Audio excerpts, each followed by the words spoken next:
പിതാവിന്റെയും പുത്രന്റെയും പരിശുദ്ധാത്മാവിന്റെയും നാമത്തിൽ ആമേൻ. അമ്മേ പരിശുദ്ധ അമ്മേ, അമ്മേ പരിശുദ്ധമേ, ദൈവമാതാവേ, കൃപാസനത്തിലൂടെ ഞങ്ങളുടെ ദേശത്തിനും അമ്മ മധ്യസ്ഥം തേടി തന്ന എല്ലാ അനുഗ്രഹങ്ങൾക്കും കൃപകൾക്കും ഞങ്ങളിപ്പോൾ ഹൃദയം നിറഞ്ഞ നന്ദി പറയുന്നു. അമ്മേ പരിശുദ്ധമേ, ദൈവമാതാവേ, 2004 ഡിസംബർ 7 ഉച്ചകഴിഞ്ഞ് 2:30 കൃപാസനത്തിൽ സംഭവിച്ച അമ്മയുടെ പ്രത്യക്ഷപ്പെടലിനെ കുറിച്ച് തിരുസഭയ്ക്ക് സമർപ്പിച്ചിരിക്കുന്ന പഠനരേഖകളുടെ മേൽ സഭാത്മകമായ പഠനം ആരംഭിക്കുവാൻ ഞങ്ങൾ പ്രാർത്ഥിക്കുന്നു. അമ്മേ പരിശുദ്ധമേ, ഭൂസ്വർലോകങ്ങളുടെ രാജ്ഞിയായ അങ്ങേയ്ക്ക് ഭൗമസംരക്ഷണത്തിനായി പ്രപഞ്ചപ്രകൃതിയെ തന്നെ തിരുസഭ പ്രതിഷ്ഠിക്കുവാൻ ഈ പ്രത്യക്ഷീകരണം വഴി ഇടയാക്കണമേ. പരിശുദ്ധമേ, ജപമാല മാതാവേ, സകല കൃപാസനം പ്രാർത്ഥനയോടും ചേർത്ത് ഞങ്ങളിപ്പോൾ പ്രാർത്ഥിക്കുന്ന ഈ കുടുംബത്തിന്റെ പ്രത്യേക നിയോഗം പറ മക്കളെ.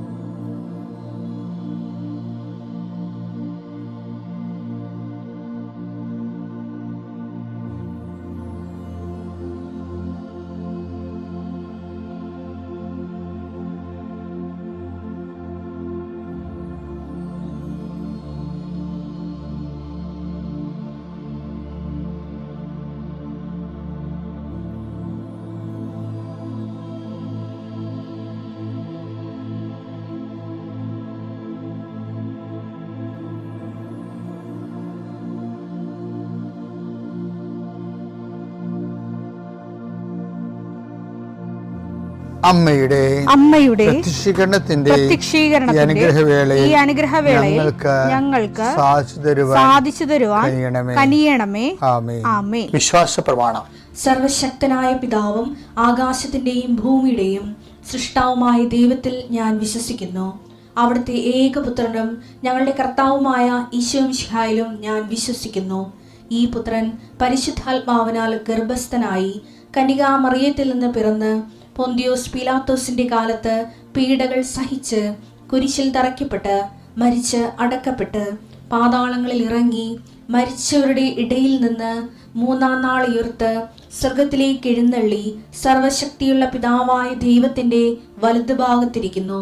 അവിടെ നിന്ന് ജീവിക്കുന്നവരെയും മരിച്ചവരെയും വിധിക്കുവാൻ വരുമെന്നും ഞാൻ വിശ്വസിക്കുന്നു.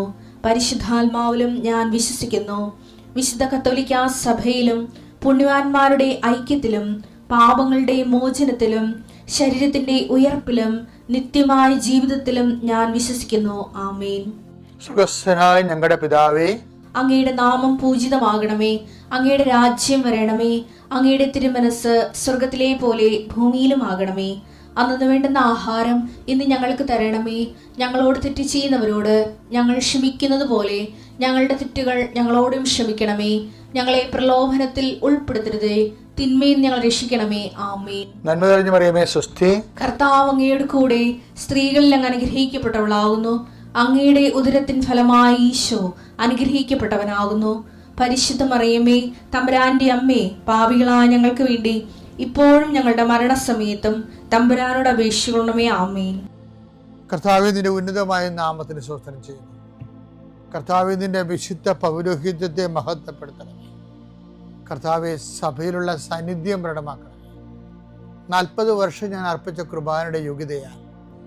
കൃപാസനത്താറെ ജീവനോടെ പ്രത്യക്ഷപ്പെട്ട പരിശുദ്ധ അമ്മയുടെ മാധ്യസ്ഥത്തിൽ ഞാൻ മക്കളെ ആശീർവദിക്കുന്നു. ഈശോയെ, എവിടെയെങ്കിലും യാത്ര ചെയ്യുന്ന മുമ്പ് ഇതൊന്ന് കൂറിയിട്ട് പോണവരുണ്ട്. ഈശോയെ, അവർ മക്കളുടെ ഇന്നത്തെ മുഴുവൻ യാത്രകൾ ഞാൻ അങ്ങേക്ക് ഏൽപ്പിക്കുന്നു. അവരുടെ കണ്ണുനീര് ഉപ്പണം കർത്താവേ. അവർ പോകുന്ന ഇടങ്ങളിൽ നീ അവിടെ കൂടെ പോകണം. പലരും ഒറ്റക്കാണ്. പലരും അവർ ഒറ്റക്ക് പോയിട്ട് നടക്കാത്ത പല കാര്യങ്ങൾക്ക് വേണ്ടിയാണ് പോണത്. ഓഫീസിലായാലും കോളേജിലായാലും സ്കൂളിലായാലും പരീക്ഷയ്ക്കായാലും ജോലിക്കായാലും ഇൻ്റർവ്യൂവിനായാലും മറ്റ് റവന്യൂ ആയിട്ടുള്ള കാര്യങ്ങൾക്കായാലും കർത്താവേ, അങ്ങയുടെ മക്കൾ പോകുന്ന ഇടങ്ങളിലെല്ലാം I will come with you wherever you go. ലോകത്തെ ആവേശപ്പെടുത്തുന്ന അങ്ങയുടെ അഭിഷേക വചനമാണ് നീ എവിടെ പോയാലും ഞാൻ നിലകൊണ്ടാകും. കർത്താവെ, ഞങ്ങൾ ആഴമായത് വിശ്വസിച്ചുകൊണ്ട് കർത്താവ് ഈ മക്കൾ നിന്നെയും കൊണ്ടുപോകാൻ ഇടയാക്കണമേ. അമ്മേ പരിശുദ്ധമേ, സമയത്തിൻ്റെ അധികാരി സഞ്ചാരി മാതാവേ, അങ്ങയുടെ മക്കളുടെ കൂടെ സഞ്ചരിക്കണമേ എന്ന് പ്രാർത്ഥിക്കുന്നു. പിതാപുത്രനും പരിശുദ്ധാത്മാവായ സർവേശ്വര എന്നേക്കും ആമേൻ. എൻ്റെ പ്രിയപ്പെട്ടവരെ, നമ്മൾ ഈ ദിവസങ്ങളിൽ ചിന്തിച്ചിരിക്കുന്ന ഒരു വിഷയം ചെയ്യുന്ന ഉടമ്പടിയും ചിന്തിക്കുന്ന ഉടമ്പടിയും. ചിലപ്പോൾ ഇത് രണ്ടും രണ്ടായിട്ട് മാറും. ഈ ചിന്തിക്കുന്ന ഉടമ്പടി തന്നെയാണ് ചെയ്യണതെന്ന് ഉറപ്പുവരുത്തിയ ഉടമ്പടിയുടെ സമ്പൂർണ്ണ ഫലം ഉണ്ടാകും. അപ്പോൾ നിങ്ങൾ ചോദിക്കും, എന്താണ് ചെയ്യുന്ന ഉടമ്പടി, എന്താണ് ചിന്തിക്കുന്ന ഉടമ്പടി? കഴിഞ്ഞ ദിവസങ്ങളിലുള്ള സാക്ഷ്യങ്ങളിൽ നല്ല സാക്ഷ്യം, അതായത് രശ്മി തോമസിൻ്റെ സാക്ഷ്യത്തെക്കുറിച്ച് ഞാൻ ആദ്യവാഴ്ച പറയുന്നുണ്ട്. അതായത് ഇന്നത്തെ ധ്യാനം രശ്മി തോമസിൻ്റെ സാക്ഷ്യമാണ്. അപ്പം രശ്മി തോമസിൻ്റെ സാക്ഷ്യത്തിൽ നിന്നാണ് ഈ ചെയ്യുന്ന ഉടമ്പടിയും ചിന്തിക്കുന്ന ഉടമ്പടിയും തമ്മിലുള്ള വ്യത്യാസം എന്താണെന്ന് അറിയണത്. നമ്മൾ ചിന്തിക്കുന്ന ഉടമ്പടി ആയിരിക്കത്തില്ല പലപ്പോഴും ചെയ്യുന്നത്. ഒരു വിഷയമുണ്ടായി, നമുക്കൊരു വിഷയമുണ്ടായി, ആ വിഷയം പരിഹരിക്കുന്നതിന് വേണ്ടി നമ്മൾ ദൈവത്തോട് ഒരു വാഗ്ദാനത്തിൽ ഏർപ്പെടുന്നു, അതിന് മാതാവിൻ്റെ മധ്യസ്ഥ യാചിക്കുന്നു. അപ്പം അതൊരു ചെയ്യുന്ന ഉടമ്പടിയാണ്. ഇനി ചിന്തിക്കുന്ന ഉടമ്പടി എന്ന് പറയുമ്പോൾ, ഇപ്പോൾ ഈ രശ്മി തോമസിൻ്റെ സാക്ഷ്യത്തിലെ അവരുടെ ഉടമ്പടിയും ജോലിയും ഒരുമിച്ച് പോകാത്തൊരവസ്ഥ വന്നു. അപ്പോൾ അവരുടെ ഉള്ളിലൊരു ചിന്ത ഉണ്ടായി, ഞാൻ ഉടമ്പടി തുടരണോ അതോ ഉടമ്പടിയിൽ നിന്ന് ജോലിയെ തുടരണോ? അപ്പോൾ സ്വാഭാവികമായിട്ട് എല്ലാ ആൾക്കാരും ഉടമ്പടി ഉപേക്ഷിച്ച് ജോലി തുടരാൻ ആയിരിക്കും. നമ്മൾ ജോലിക്ക് വേണ്ടിയല്ലേ ഉടമ്പടി എടുത്തത് എന്നുള്ള ഉദ്ദേശത്തിൽ അങ്ങനെ ചിന്തിക്കും. പക്ഷേ രശ്മി ചിന്തിക്കേണ്ട വ്യത്യാസമാണ്. പക്ഷേ ഞാൻ ഉടമ്പടിയിൽ തുടരാൻ വേണ്ടിയാണ് ഉടമ്പടി എടുത്തത്, ജോലി എൻ്റെ ഇൻറ്റൻഷനിലൊരു കാര്യം മാത്രമാണ്. അപ്പോൾ ഉടമ്പടി ജോലിക്ക് വേണ്ടിയോ ജോലി ഉടമ്പടിക്ക് വേണ്ടിയോ? പണ്ട് ഒരു ഡിസ്പ്യൂട്ടില്ലായിരുന്ന, കല ജീവിതത്തിന് വേണ്ടിയാണോ, ജീവിതം കലയ്ക്ക് വേണ്ടിയാണോ എന്ന് ചോദിക്കുമ്പോൾ ജീവിതം തന്നെ കലയെന്ന് പറഞ്ഞത്. അപ്പോൾ ഉടമ്പടി തന്നെ ജീവിതം എന്നുള്ളൊരു കോൺസെപ്റ്റ് ഉണ്ട്. ചിലർക്കെങ്കിലും ആ ഒരു കോൺസെപ്റ്റ് വിജയിക്കുന്നുണ്ട് ഭയങ്കരമായിട്ട്. കാര്യം അവർ എന്തിനാണ് ഉടമ്പടി എടുത്തത്? ഉടമ്പടി ദൈവമായിട്ട് ജീവിക്കാൻ വേണ്ടിയാണ്. അതുകൊണ്ട് ഉടമ്പടിക്ക് വേണ്ടിയാണ് ജീവിതം എന്ന്, ഉടമ്പടി ജീവിക്കാൻ വേണ്ടിയാണ്, ഉടമ്പടിക്ക് വേണ്ടിയാണ് ജീവിതം എന്നുള്ള ഐഡിയയിൽ എത്തിച്ചേർന്നിട്ട് ഉടമ്പടിക്ക് പ്രാധാന്യം കൊടുത്തിട്ട് ജീവിക്കുമ്പോഴാണ് പ്രശ്നം. ഇവർ ഒരു റിട്ടയേർഡ് ഹാൻഡാണ്. അതായത് ഇവർ ഒരു പ്രവാസികൾ എന്തുമാത്രം കേരളത്തിൽ വരുന്നുണ്ട്. പലരും ജീവിതം കരിഞ്ഞ് നിൽക്കണ പോലെയൊക്കെ തോന്നുന്നില്ല അവർക്ക്. പക്ഷെ അവരെല്ലാം ഉടമ്പടിയിലേക്ക് വരുമ്പോൾ ഉണ്ടാകുന്ന വ്യത്യാസം എന്താണ്? നമ്മുടെ പച്ചത്തിരിവ് പോലെ, അതുപോലെ തന്നെ കൂടാരത്തിലിരുന്ന അഹറോൻ്റെ കരിഞ്ഞ കമ്പ് പോലെ അത് ഇങ്ങനെ പച്ച ഇല വീശി പുതിയ ജീവിതമാണ് കിട്ടുന്നത്. ഇപ്പോൾ വണ്ടി ഓടിക്കാൻ പേടിയായിരുന്നു, ജോലിയില്ല, വീട് പഴയതായിരുന്നു. അപ്പോൾ എന്തെല്ലാം ഇവൾ ചോദിച്ചോ അതെല്ലാം അമ്മ അവർക്ക് വളരെ നിമിഷം നേരം കൊണ്ട് കൊടുത്തു. പിന്നെ ഉടമ്പടി എന്ന് പറഞ്ഞ ഒരു അലാവുദ്ദീനും അത്ഭുത വിളക്കും തമ്മിലുള്ള ഒരു മാജിക് പരിപാടിയൊന്നുമല്ല, മറിച്ച് കർത്താവിൻ്റെ വചനമുണ്ട്. ആ വചനത്തിൻ്റെ വാഗ്ദാന പൂർത്തീകരണമാണ്. നിങ്ങൾ എന്നിൽ വസിക്കുകയും എൻ്റെ വാക്കുകൾ നിങ്ങളിൽ നിലനിൽക്കുകയും ചെയ്യുന്നുണ്ടെങ്കിൽ ഇഷ്ടമുള്ളത് ചോദിച്ചുകൊള്ളുക, നിങ്ങൾക്ക് ലഭിക്കും. അപ്പോൾ കർത്താവ് തന്നെ പറഞ്ഞിരിക്കുന്നതാണ് ഇഷ്ടമുള്ള ചോദിക്കാൻ. അപ്പോൾ ചോദ്യത്തിൽ പിശുക്കൊന്നും വേണ്ട. പക്ഷേ ഉടമ്പടിയിലും പിശുക്ക് വരത്തില്ല. ഉടമ്പടിക്ക് വേണ്ടിയാണ് ജീവിതം എന്ന രീതിയിൽ ഉടമ്പടിയും ജീവിതവുമാണ്, എൻ്റെ ജീവിതം ഉടമ്പടിയാണെന്നുള്ള ഒരു പ്രയോറിറ്റി കിട്ടിയാൽ ബാക്കിയുള്ള ഈസിയാണ്. വളരെ ആലോചിച്ച് ഉടമ്പടിയിൽ ഇൻവെസ്റ്റ് ചെയ്യാൻ നോക്കുക. പിതാവിൻ്റെയും പുത്രൻ്റെയും പരിശുദ്ധാത്മാവിൻ്റെയും നാമത്തിൽ. പ്രത്യക്ഷീകരണത്തിൻ്റെ സാക്ഷിയായി എന്നെ ഉയർത്തിയതിനെ ഓർത്ത് ഞാൻ നന്ദി പറയുന്നു. ആദ്യമേ തന്നെ സാക്ഷ്യം പറയാൻ താമസിച്ചതിൽ ഞാൻ ക്ഷമാപണം ചോദിക്കുന്നു. ഞാൻ ആദ്യമായി ഓൺലൈൻ ഉടമ്പടി എടുക്കുന്നത് ഓഗസ്റ്റ് 12, 2021 ഞാൻ PG ചെയ്തിരുന്ന കാലഘട്ടത്തിൽ ഒരു സെമസ്റ്ററിലെ എക്സാം എനിക്ക് വളരെയധികം പ്രയാസമായിരുന്നു. എക്സാമിൻ്റെ തലേ ദിവസം എനിക്ക് പനിയായിരുന്നതുകൊണ്ട് പഠിക്കുവാനോ ഉറങ്ങുവാനോ സാധിച്ചിരുന്നില്ല. ആ നിയോഗം പ്രത്യേകം ഞാൻ ഉടമ്പടിയിൽ വെച്ച് പ്രാർത്ഥിച്ചിരുന്നു. എന്നെ പാസ്സാക്കണമേ എന്ന് മാത്രമേ ഞാൻ പ്രാർത്ഥിച്ചുള്ളൂ. എക്സാമിൻ്റെ ദിവസം ഞാൻ എക്സാമിന് പോയി. പക്ഷേ ഞാൻ വിചാരിച്ച പോലെ ഒന്നും തന്നെ എനിക്ക് പേപ്പറിൽ എഴുതാനായിട്ട് സാധിച്ചിരുന്നില്ല. അപ്പം ഞാൻ എപ്പോഴും ചിന്തിക്കുമായിരുന്നു, പേപ്പറിലൊന്നുമില്ലാതെ എങ്ങനെയാണ് മാർക്ക് വീഴുന്നത് എന്ന് ഞാൻ ആലോചിക്കുമായിരുന്നു. അങ്ങനെ റിസൾട്ട് വന്നപ്പോൾ എനിക്ക് ആ വിഷയത്തിന് B ഗ്രേഡ് തന്ന് പരിശുദ്ധ അമ്മയും ഈശോയും അനുഗ്രഹിച്ചു. ഇതൊരിക്കലും എൻ്റെ മെറിറ്റ് അല്ല, ഇത് ഗ്രേസ് വഴിയാണ് ഈശോ തന്ന സമ്മാനമാണ്. Not by merit but by grace. പിന്നീട് ഞാൻ light a candle prayer request ഇട്ട് ലാസ്റ്റ് സെമസ്റ്റർ ഇൻറ്റേൺഷിപ്പിന് വേണ്ടി പ്രത്യേകം പ്രാർത്ഥിച്ചിരുന്നു. അങ്ങനെ എനിക്ക് കേരള സ്റ്റാർട്ടപ്പ് മിഷൻ്റെ ഒരു പ്രോജക്റ്റ് ലാസ്റ്റ് സെമസ്റ്ററിൽ ഇൻറ്റേൺഷിപ്പ് ചെയ്യാൻ സാധിച്ചു. അതിൻ്റെ ആപ്റ്റിറ്റ്യൂഡ് എക്സാം, ഗ്രൂപ്പ് ഡിസ്കഷന് ഇതൊക്കെ പാസ്സായി. ഇതെല്ലാം കർത്താവിൻ്റെ ഗ്രേസിലാണ് ഞാൻ പാസ്സായത്. ഇതൊന്നും എൻ്റെ കഴിവല്ല. പിന്നീട് ഞാൻ ഓൺലൈൻ ഉടമ്പടി സൈനപ്പ് ചെയ്തപ്പോൾ തന്നെ എനിക്കൊരു ഇൻ്റർവ്യൂ കോൾ വന്നു. ആ ഇൻ്റർവ്യൂ ഓൺലൈനായിട്ട് നടത്തി. ഞാൻ ആ ഇൻ്റർവ്യൂവിൽ വിജയിച്ചു. ആ ജോലി എനിക്ക് ലഭിച്ചു. പക്ഷേ ആ കമ്പനി കാലിഫോർണിയയിലായതുകൊണ്ട് ഞാൻ വേറൊരു സ്റ്റേറ്റിലായിരുന്നതുകൊണ്ടും ഞാൻ ആ ജോലിക്ക് പോയില്ല. ഞാൻ ഒരു ഡേറ്റ് ഇട്ട് അമ്മയോട് ഉടമ്പടിയിൽ ഞങ്ങളുടെ സ്റ്റേറ്റിൽ തന്നെ ഒരു ജോലി ലഭിക്കണേ എന്ന് പ്രാർത്ഥിച്ചു.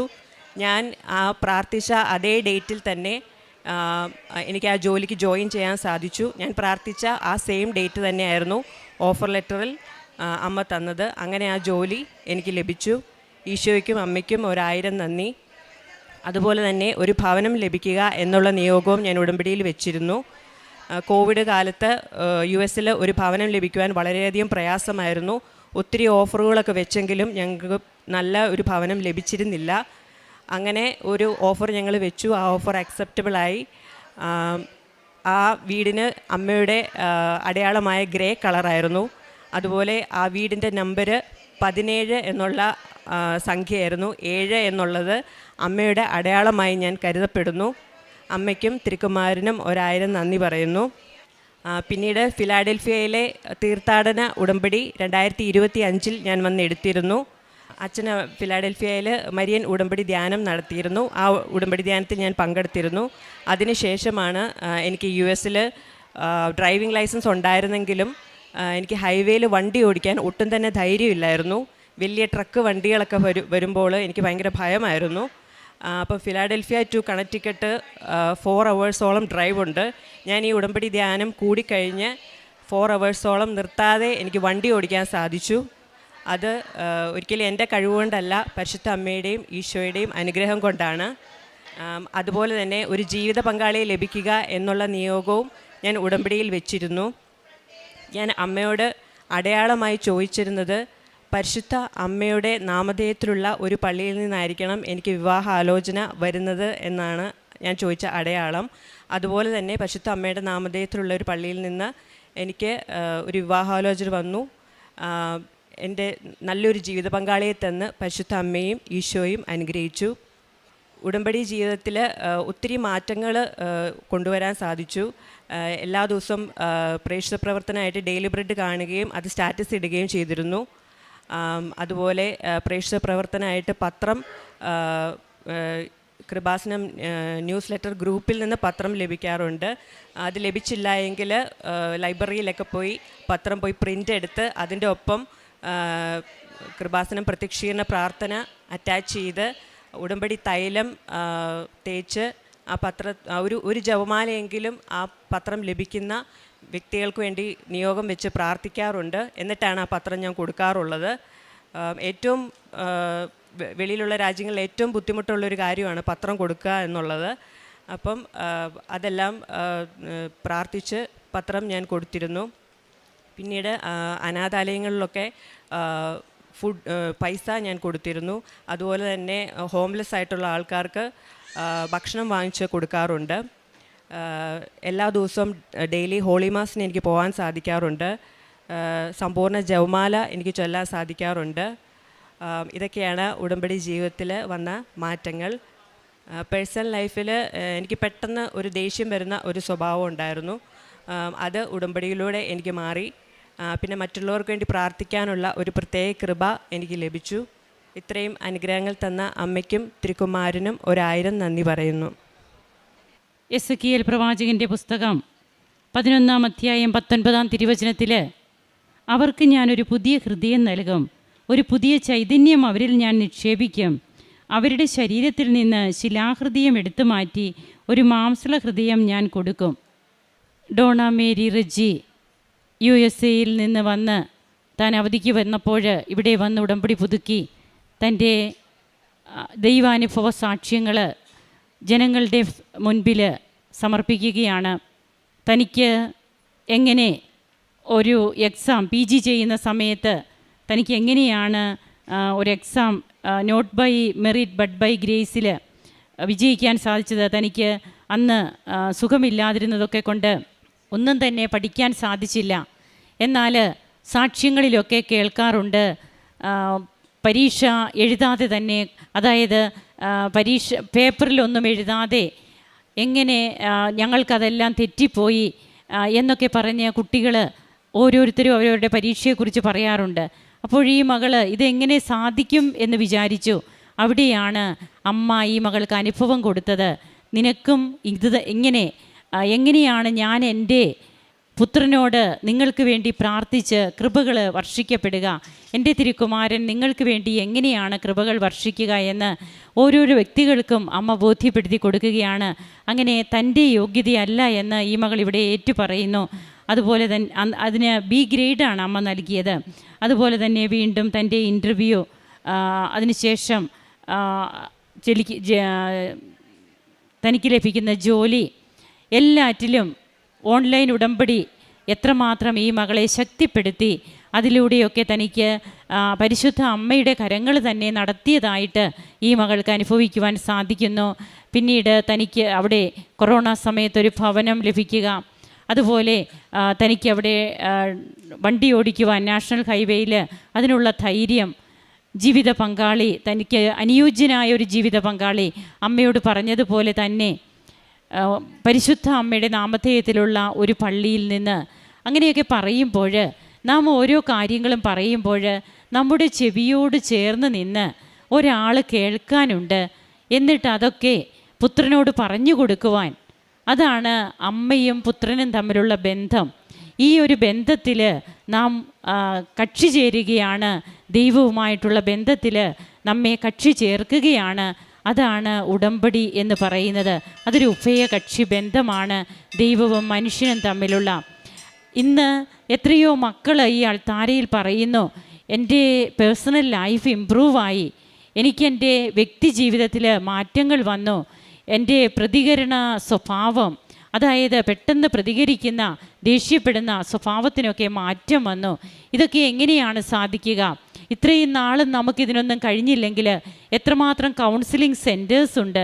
അവിടെയൊക്കെ പോയി എത്രയോ കൗൺസിലിങ്ങിനൊക്കെ ഓരോ വ്യക്തികളും അതിനൊക്കെ ആ കൗൺസിലിങ്ങിനൊക്കെ വിധേയമാകുമ്പോഴും നമ്മുടെ ജീവിതത്തിൽ നമ്മെ കൗൺസിലിംഗ് ചെയ്യുന്നത് പരിശുദ്ധ അമ്മയാണ്. ഉടമ്പടി ജീവിതത്തിൽ അമ്മയുടെ കൗൺസിലിംഗ് കിട്ടിക്കഴിയുമ്പോൾ പിന്നെ നമുക്ക് യാതൊന്നിനും കുറവുണ്ടാവുകയില്ല. അത് മറ്റേതൊരു കൗൺസിലറേക്കാളും നമുക്ക് എന്നും നിത്യമായ ജീവിതത്തിന് നമ്മെ അർഹരാക്കുന്നതാണ് പരിശുദ്ധ അമ്മയുടെ കൗൺസിലിംഗ്. അമ്മയുടെ കരങ്ങളിലൂടെയാണ് നാം ഈശോയുടെ അടുത്തേക്ക് എത്തുക. അതുകൊണ്ട് തന്നെയല്ലേ തിരുവചനം പറയുന്നത്, ഒരു പുതിയ ഹൃദയം ഞാൻ നിങ്ങൾക്ക് നൽകും, ഒരു പുതു ചൈതന്യം നിങ്ങളിൽ ഞാൻ നിവേശിപ്പിക്കും. ഈ പുതു ചൈതന്യവും പുതിയ ഹൃദയവുമാണ് ഈ മകളെ പ്രേക്ഷിത പ്രവർത്തനമൊക്കെ ചെയ്യുവാനായിട്ട് തൻ്റെ കാലിഫോർണിയയിലെ ആ സാഹചര്യങ്ങളിൽ എങ്ങനെ ഈ മകൾ അതിനൊക്കെ സമയം കണ്ടെത്തുന്നു. അതുപോലെ തനിക്ക് പത്രം കിട്ടിയില്ലെങ്കിൽ പ്രിൻ്റ് എടുക്കും യൂട്യൂബിൽ നിന്ന്. അങ്ങനെ പ്രിൻ്റ് എടുത്ത് ആ പ്രിൻ്റ് പത്രത്തിൻ്റെ കൂടെ പ്രത്യക്ഷീകരണ പ്രാർത്ഥന അതുകൂടി ജോയിൻ ചെയ്യും, അറ്റാച്ച് ചെയ്യും. എന്നിട്ട് അതിലൊക്കെ ഉടമ്പടി തൈലം കുരിശു വരയ്ക്കും. ബഹുമാനപ്പെട്ട ജോസഫ് അച്ഛൻ അവിടെ US ചെന്നപ്പോൾ ഈ മകള് അവിടെ ഉടമ്പടി എടുക്കുവാൻ സാഹചര്യമുണ്ടായി. അങ്ങനെ ഉടമ്പടി നേർച്ച വസ്തുക്കളൊക്കെ തനിക്ക് ലഭിച്ചു. അതിനു മുമ്പ് ഓൺലൈൻ ഉടമ്പടിയായിരുന്നു. അപ്പോൾ നമ്മുടെ മുൻപിൽ സാധ്യതകൾ തെളിയുമ്പോൾ ഓരോ സാധ്യതകൾക്കും നമ്മെ തന്നെ വിധേയരാക്കിക്കൊണ്ട് ഇന്ന് തനിക്ക് ഈ അൾത്താരയിൽ സാക്ഷ്യം പറയുവാൻ സാധിച്ചത് തന്നെ പരിശുദ്ധ അമ്മയുടെ കൃപയിൽ ആ ഉടമ്പടി ജീവിതത്തോട് താൻ വിശ്വസ്തത പുലർത്തിയത് കൊണ്ട് മാത്രമാണെന്നാണ് ഈ മകൾ പങ്കുവയ്ക്കുക. നമുക്ക് അതുപോലെ തനിക്ക് ലഭിച്ച എല്ലാ കൃപകൾക്കും നന്ദി പറയുന്ന ഈ മകളോടൊപ്പം നമുക്കും കരങ്ങളടിച്ച് ഈശോയ്ക്കും അമ്മയ്ക്കും നന്ദി പറയാം. യേശുവേ നന്ദി. മാതാവ് ജീവനോടെ പ്രത്യക്ഷപ്പെട്ട ഈ തിരുസന്നിധിയിൽ ഒരു സാക്ഷിയായി നിൽക്കാൻ എന്നെ എൻ്റെ കുടുംബത്തെ അനുഗ്രഹിച്ചതിന് അമ്മ മാതാവിനും തിരുക്കുമാരനും കോടാനുകൂടി നന്ദി പറയുന്നു. എൻ്റെ പേര് ബിജി, എൻ്റെ ഹസ്ബൻഡ്, എൻ്റെ മക്കൾ. ഞാൻ കടുത്തുരുത്തിയിൽ നിന്നാണ് വരുന്നത്. ഞാനിവിടെ ഉടമ്പടി എടുക്കുന്നത് 2023 ഫെബ്രുവരി മാസത്തിലാണ്. ഇവിടെ ഉടമ്പടി വെച്ചതിൻ്റെ ഫലമായിട്ട്, പ്രാർത്ഥിച്ചതിൻ്റെ ഫലമായി എനിക്ക് വിദേശത്തേക്ക് പോകാനായിട്ട് ഉള്ളൊരു ഉടമ്പടിയാണ് ഞാൻ വെച്ചിരുന്നത്. ഒരുപാട് തടസ്സങ്ങളുണ്ടായിരുന്നു. നിയോഗം വെച്ച് പ്രാർത്ഥിച്ചു. അതിൻ്റെ ഫലമായിട്ട് എനിക്ക് വിദേശത്തേക്ക് പോകാനുള്ള ഒരവസരം എനിക്ക് ലഭിച്ചു. അമ്മ മാതാവ് എനിക്കതുപോലെ അതിൻ്റെ എക്സാമൊക്കെ എഴുതണമെങ്കിൽ വളരെ ബുദ്ധിമുട്ടായിരുന്നു. അപ്പം ഞാൻ എക്സാമിന് പോണ സമയത്ത് കാശ് രൂപവും ഇവിടുന്ന് ലഭിച്ച ഉപ്പും ഒക്കെ ഉപയോഗിച്ച് ഞാൻ പ്രാർത്ഥിച്ചു. അതിൻ്റെ ഫലമായിട്ട് എനിക്ക് എക്സാമൊക്കെ പാസ്സാകാൻ സാധിച്ചു. പ്രോമെട്രിക് എക്സാം ആയിരുന്നു. അത് പാസ്സാകാനായിട്ട് എനിക്ക് സാധിച്ചു. അത് എഴുതി കഴിഞ്ഞപ്പോൾ എനിക്ക് വളരെ ബുദ്ധിമുട്ട് തോന്നി. പാസ്സാകില്ല എന്നുള്ളൊരു തോന്നലായിരുന്നു. ഞാൻ അവിടെ ഇരുന്ന് തന്നെ മാതാവിനോട് ഒത്തിരി കരഞ്ഞ് പ്രാർത്ഥിച്ചു. ഖത്തർ പ്രോമെട്രിക്കാണ് എഴുതിയത്. അത് പാസ്സാകാൻ എന്നെ സഹായിച്ച അമ്മ മാതാവിനും തിരുക്കുമാരനും കോടാനുകൂടി സ്തോത്രം ചെയ്യുന്നു. അതിനുശേഷം സാമ്പത്തികമായിട്ട് പോകുന്നതിന് ഒരുപാട് പൈസ ആവശ്യമായിരുന്നു. ഞങ്ങളൊരു വാടക വീട്ടിലാണ് താമസിക്കുന്നത്. സ്വന്തമായിട്ട് സ്ഥലമില്ലാത്തത് കൊണ്ട് ഒരു ലോൺ എടുക്കാൻ പോലും സാധിക്കാത്തൊരവസ്ഥയിലായിരുന്നു. എങ്കിലും ഇതിൻ്റെ പ്രോസസ്സിങ്ങിൻ്റെ സമയത്ത് എങ്ങനെയാണ് എനിക്ക് പൈസ ലഭിച്ചതെന്ന് എനിക്കിപ്പോഴും അറിയില്ല. അമ്മ മാതാവ് ഇടപെട്ടതെന്ന് ഞാൻ പൂർണ്ണമായും വിശ്വസിക്കുകയാണ്. എനിക്ക് പോകാനുള്ള എല്ലാ സാമ്പത്തിക നടപടികളും എനിക്ക് സാധിച്ചു തന്നു അമ്മ. എനിക്ക് അതിന് അമ്മയ്ക്കും തിരുക്കുമാരനും ഞാൻ കോടാനുകൂടി സ്തോത്രം ചെയ്യുന്നു. പിന്നെ എൻ്റെ മോന് അലർജിക്ക് ആസ്മയുടെ ഒരു അസുഖമുണ്ട്. അവനാണെങ്കിൽ പൊടി അടിക്കാൻ മേല. അവൻ ഒരാഴ്ച സ്കൂളിൽ പോയാൽ അടുത്ത ആഴ്ച അവന് സ്കൂളിൽ പോകാൻ പറ്റില്ല. അങ്ങനെ നമ്മൾ ലീവ് ലെറ്റർ എഴുതുന്ന ഡയറിയുടെ പേപ്പർ തീരുന്നവരെയും ഞങ്ങൾക്ക് എഴുതേണ്ട ഒരവസ്ഥയായിരുന്നു. ചെറുപ്പം തൊട്ടേ ഉള്ള ഒരു അസ്വസ്ഥതയായിരുന്നു. അവന് ഒരു 2 വയസ്സ് ആ സമയം തൊട്ടുണ്ട്. അതിനുശേഷം ഞാനിവിടെ വന്ന് പ്രാർത്ഥിച്ചതിൻ്റെ ഫലമായിട്ട് അവന് ഇൻഹേലർ എടുക്കേണ്ട ഒരു അവസ്ഥ വരെ എത്താറുള്ളതാണ്. നേർച്ച വസ്തുക്കൾ ഉപയോഗിച്ച് പ്രാർത്ഥിച്ചു. അമ്മ മാതാവിനോട് കരഞ്ഞ് ഞങ്ങൾ പ്രാർത്ഥിക്കുമായിരുന്നു എന്നും. അതിൻ്റെ ഫലമായിട്ട് 1 വർഷമായിട്ട് അവൻ ഇൻഹേലർ എടുക്കേണ്ട ഒരാവശ്യം വന്നില്ല.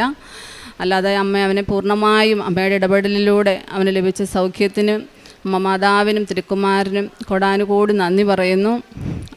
അതല്ലാതെ തന്നെ ഒരുപാട് അനുഗ്രഹങ്ങൾ അമ്മയോട് എന്ത് ചോദിച്ചാലും അമ്മ കൂടെ നിന്ന് ഞങ്ങളെ അനുഗ്രഹിച്ചു. എനിക്ക് ആദ്യ സമയങ്ങളിലൊന്നും മാതാവിനോട് വലിയ വിശ്വാസമൊന്നുമില്ലായിരുന്നു. പക്ഷേ എൻ്റെ കുടുംബത്തിൽ എൻ്റെ പപ്പയാണേലും വളരെ ഒരു മരിയ ഭക്തനായിരുന്നു. എങ്കിലും ഇവിടെ വന്ന് ഞാൻ ഉടമ്പടി എടുത്ത സമയത്ത് എനിക്ക് മാതാവിൻ്റെ രൂപമാണ് കിട്ടിയത്. അപ്പോൾ എനിക്ക് മനസ്സിലായി മാതാവിന് എന്നെ ആവശ്യമുണ്ടല്ലേ, മാതാവ് എന്നെ സ്നേഹിക്കുന്നുവെന്ന് ഞാൻ പൂർണ്ണമായും വിശ്വസിച്ചു. അതിനുശേഷമാണ് എനിക്ക് മാതാവിനോട് ഒരു വലിയ ഒരു സ്നേഹവും ഒക്കെ ഉണ്ടായി.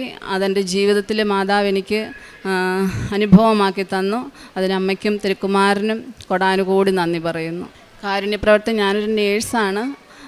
ആദ്യ സമയങ്ങളൊക്കെ തിരക്കുള്ള സമയത്ത് പേഷ്യൻസൊക്കെ നമ്മളോട് എപ്പോഴും ഓരോ കാര്യങ്ങളൊക്കെ പറയുമ്പോഴത്തേന് നമുക്കൊരു മനസ്സിലൊരു ദേഷ്യം തോന്നാറുണ്ടായിരുന്നു. പിന്നീട് ഞാൻ പ്രാർത്ഥിച്ചു, ഇതെനിക്കൊരു അവസരമാണല്ലോ, അങ്ങനെ എനിക്ക് തോന്നി, നല്ല പ്രവർത്തികൾ ചെയ്യാനുള്ളൊരു അവസരമാണല്ലോ എന്ന് മനസ്സിലാക്കി വളരെ സ്നേഹത്തോടെ അവരോട് ഇടപെടാനും അവർക്ക് ഒരുപാട് ആശ്വാസം നൽകുവാനും എനിക്ക് സാധിച്ചു. പ്രേക്ഷിത പ്രവർത്തനമായിട്ട് ഞാൻ കൃപാസനത്തിലെ പത്രം കഴിവതും എല്ലാവർക്കും പ്രാർത്ഥനയോടെ കൊടുക്കും. വിശുദ്ധ മാർക്കോസിൻ്റെ സുവിശേഷം 14-ാം അധ്യായം 3-ാം തിരുവചനം. അവൻ ബഥനിയായിൽ കുഷ്ഠരോഗിയായി ശിമയോൻ്റെ വീട്ടിൽ ഭക്ഷണത്തിനിരിക്കവേ ഒരു വെൺകൽഭരണി നിറയെ വിലയേറിയ ശുദ്ധ നാർദീൻ സുഗന്ധ തൈലവുമായി ഒരു സ്ത്രീ അവിടെ വന്നു. അവൾ ഭരണി തുറന്ന് അത് അവൻ്റെ ശിരസിലൊഴിച്ചു. ബിജിമോൾ എന്ന ഈ സഹോദരി ജീവിത പങ്കാളിയോടും കുഞ്ഞുങ്ങളോടും ഒപ്പം വന്ന് പ്രത്യക്ഷീകരണ സാക്ഷ്യം ഏറ്റുപറയുന്നത് പരിശുദ്ധ അമ്മയുടെ ഇടപെടൽ മൂലം ഈശോ അവർക്ക് പ്രാപിച്ചു കൊടുത്ത വലിയ അനുഗ്രഹങ്ങൾക്ക് നന്ദി പറയാനാണ്. പ്രോമെട്രിക് എക്സാം എഴുതുന്ന സമയത്ത് വളരെ ആശങ്കയുണ്ടായിരുന്നെങ്കിലും പരിശുദ്ധ അമ്മയുടെ കരം പിടിച്ചുകൊണ്ട് നേർച്ച വസ്തുക്കളുടെ ഉപയോഗം മൂലം വിശ്വാസം ഏറ്റുപറഞ്ഞ് ആ പരീക്ഷ വളരെയധികം നല്ല രീതിയിൽ അറ്റംപ്റ്റ് ചെയ്യാനായി സാധിച്ചതിന് ഈശോയ്ക്ക് നന്ദി പറയുന്ന ഒരു സാക്ഷ്യമാണിത്. അവരുടെ ജീവിതസ്ഥിതിയിൽ ഒരു വാടക വീട്ടിലുള്ള അവരുടെ ജീവിതത്തിലെ സങ്കടം അവർ ഏറ്റുപറഞ്ഞ് പ്രാർത്ഥിച്ചപ്പോൾ അവർക്ക് ഒരു വീടുണ്ടായതും മകനെ 2 വയസ്സ് മുതലുള്ള ആസ്മ എന്ന അസുഖം അവരെ കുടുംബത്തെ വളരെയധികം ഉലച്ചിരുന്ന, വളരെയധികം സങ്കടപ്പെടുത്തിയിരുന്ന ഒരു അവസ്ഥയെല്ലാം അവരേറ്റുപറഞ്ഞ് സൗഖ്യം ലഭിച്ചതിന് നന്ദി പറയുകയാണ്. പരിശുദ്ധ അമ്മയെ മാത്രമാണ് സ്വർഗം അഡ്രസ്സ് ചെയ്യുന്നത് കൃപ നിറഞ്ഞവൾ എന്ന്. പരിശുദ്ധ അമ്മയുടെ ആ കൃപ നിറഞ്ഞ അവസ്ഥയിലേക്ക് നമ്മയെല്ലാം പങ്കുകാരാക്കുന്നത് ഈ ഉടമ്പടി ജീവിതമാണെന്ന് നമുക്ക് മനസ്സിലാക്കാം. ബിജിമോളുടെ കുടുംബത്തിന് വളരെ അധികം അനുഗ്രഹങ്ങളാണ് പരിശുദ്ധ അമ്മ ഈശോയിൽ നിന്ന് അവർക്ക് പ്രാപിച്ചു കൊടുത്തിരിക്കുന്നത്. നമുക്ക് കൃപ നിറഞ്ഞവരാവാൻ വേണ്ടിയാണ് ഈ ഉടമ്പടി നാം ചെയ്യുന്നതും നമ്മൾ അതിനോട് വളരെയധികം വിശ്വസ്തത പുലർത്തുന്നതും. നാം എന്തെല്ലാം കാര്യങ്ങൾ ഇവിടെ നിന്ന് ലഭിക്കുന്ന കണ്ടീഷൻസ് എല്ലാം നാം കൃത്യമായി പാലിക്കുകയാണെങ്കിൽ, ബഹുമാനപ്പെട്ട ജോസഫ് അച്ഛൻ്റെ ഉടമ്പടി ധ്യാനങ്ങൾ നാം കൃത്യമായി എല്ലാ ചൊവ്വാഴ്ചകളിലും കൃത്യമായി നാം ശ്രദ്ധിച്ച് കേൾക്കുകയാണെങ്കിൽ നമ്മുടെ ഉടമ്പടി ജീവിതത്തെ ഒരുവിധമൊക്കെ ഒരു 90% നമുക്ക് നന്നായി ജീവിക്കുവാനും അത് കൃത്യമായി പാലിക്കുവാനും ഇവിടെ നിന്ന് നൽകുന്ന നിർദ്ദേശങ്ങൾ 10 കൽപ്പനകൾ അനുസരിച്ച് തന്നെ ജീവിക്കുവാനുള്ള കാര്യങ്ങൾ, കത്തോലിക്ക സഭയിൽ ജീവിക്കുവാനുള്ള കാര്യങ്ങളാണ് ഇവിടെ നിന്ന് കൃപാസനത്തിൽ നിന്ന് നമുക്ക് നൽകുന്ന അറിയിപ്പുകളെല്ലാം. അതുപോലെ തന്നെ രാവിലെയുള്ള ഡെയിലി ബ്രെഡിലൂടെയുള്ള പ്രാർത്ഥനകൾ, നാം എപ്പോഴും ഈശോയോട് അഭിപ്രായം ചോദിക്കുന്നവരും ഈശോയുടെ തീരുമാനങ്ങൾ നാം സ്വന്തമാക്കുകയും ചെയ്യുന്നവരാണെങ്കിൽ ആദ്യം ഈശോ പറയുന്നത് പോലെ നിങ്ങൾ ആദ്യം അവിടുത്തെ രാജ്യവും അവിടുത്തെ നീതിയും അന്വേഷിക്കുക, ബാക്കിയുള്ളതെല്ലാം നമുക്ക് കൂട്ടിച്ചേർക്കപ്പെടും.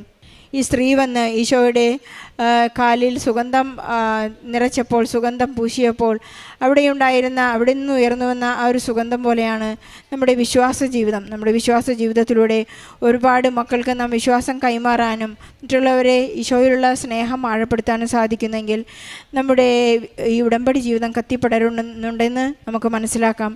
ബിജിമോൾക്കും കുടുംബത്തിനും ഈശോ നൽകിയ വലിയ അനുഗ്രഹങ്ങൾക്ക് ഇവർ നന്ദി പറയുമ്പോൾ അവരുടെ ജീവിതത്തിൽ പരിശുദ്ധമ്മ ഇടപെടുന്നു. അവരുടെ ജീവിതത്തിൽ പരിശുദ്ധമ്മ വീണ്ടും ഇടപെട്ടുകൊണ്ടിരിക്കും. ഈശോയുള്ള വിശ്വാസം അവർ ആഴപ്പെടുത്തുമെന്നൊക്കെയാണ് ഈ നിശബ്ദമായി അവരുടെ ജീവിതത്തിലൂടെ അവർ ഏറ്റുപറയുന്നത്. ഇവരുടെ കുടുംബത്തിന് ലഭിച്ച എല്ലാ അനുഗ്രഹങ്ങൾക്കും നന്ദി പറഞ്ഞുകൊണ്ട് ഇവിടെ പ്രത്യക്ഷീകരണത്തിൻ്റെ സാക്ഷികളാക്കി എന്നെയും എൻ്റെ കുടുംബത്തെയും ഉയർത്തിയ പരിശുദ്ധ അമ്മയ്ക്കും ഈശോപ്പയ്ക്കും കോടാനുകോടി നന്ദി പറയുന്നു. എൻ്റെ പേര് സിനി, ഇതെൻ്റെ ഹസ്ബൻഡ് റെജി. ഞങ്ങൾ ഇടുക്കി കട്ടപ്പന വെള്ളയാങ്കുടി ഇടവകാംഗമാണ്. ഞാൻ 20/9/2019 ആദ്യമായിട്ട് ഇവിടെ വന്ന് ഉടമ്പടി എടുത്തത്. കൃപാസനത്തെ പറ്റി ആദ്യമായി അറിഞ്ഞത് ഞാൻ യൂട്യൂബിലൂടെയും കുറച്ച് സുഹൃത്തുക്കളൊക്കെ പറഞ്ഞാണ്. എൻ്റെ കുഞ്ഞിൻ്റെ ഒരു ആവശ്യത്തിന് വേണ്ടിയാണ് ഞാനിവിടെ വന്ന് ഉടമ്പടി എടുത്തത്. ആ ഉടമ്പടി 2019 മുതൽ ഇന്ന് വരെ ആ ഉടമ്പടിയിലാണ് ഞാനും എൻ്റെ കുടുംബവും. ഹസ്ബൻഡും ഉടമ്പടി എടുത്തിട്ടുണ്ട്. ഞാനിപ്പോൾ ഇവിടെ സാക്ഷ്യം പറയാനായിട്ട് നിൽക്കുന്നത്, ഞാനൊരു അങ്കണവാടി ടീച്ചറായിരുന്നു. എനിക്ക് സൗണ്ട് പെട്ടെന്ന് പോയി കുട്ടികളെ പഠിപ്പിക്കാനോ മറ്റുള്ളവരോട് സംസാരിക്കാനോ ഒരു പ്രെയർ സോങ് ചൊല്ലാൻ പോലും പറ്റാത്ത ഒരു സിറ്റുവേഷനിലേക്ക് എൻ്റെ സൗണ്ട് മാറിപ്പോയി. സൗണ്ട് വരുന്നില്ലായിരുന്നു. ശ്വാസം മുട്ടൽ പോലെ അനുഭവപ്പെട്ടു. ഞങ്ങൾ ഹോസ്പിറ്റലിൽ പോയി. ഒരിടത്തുനിന്ന് 2-3 ഇടത്ത് ഹോസ്പിറ്റലിൽ പോയപ്പോൾ എല്ലാം പറഞ്ഞത്, നിനക്ക് ടീച്ചിങ് പ്രൊഫഷൻ പറ്റില്ല, ഒച്ചയെടുത്ത് സംസാരിക്കാനേ പറ്റില്ല എന്ന് പറഞ്ഞു. ഞാൻ പഠിപ്പിച്ചുകൊണ്ടിരുന്ന അങ്കണവാടിയിൽ 10-30ഓളം കുട്ടികളുണ്ടായിരുന്നു. അത് കഴിഞ്ഞ് ഒരു ഡോക്ടർ പറഞ്ഞു, നിങ്ങൾ പോയൊന്ന് സ്കാൻ ചെയ്തിട്ട് വരാൻ പറഞ്ഞു. സ്കാൻ ചെയ്തപ്പോൾ എൻ്റെ തൊണ്ടയിൽ മൾട്ടി നോഡുലാർ ഗോയിറ്റർ എന്ന് പറയും, അങ്ങനെ കുറച്ച് മുഴകളുണ്ടെന്ന് പറഞ്ഞു.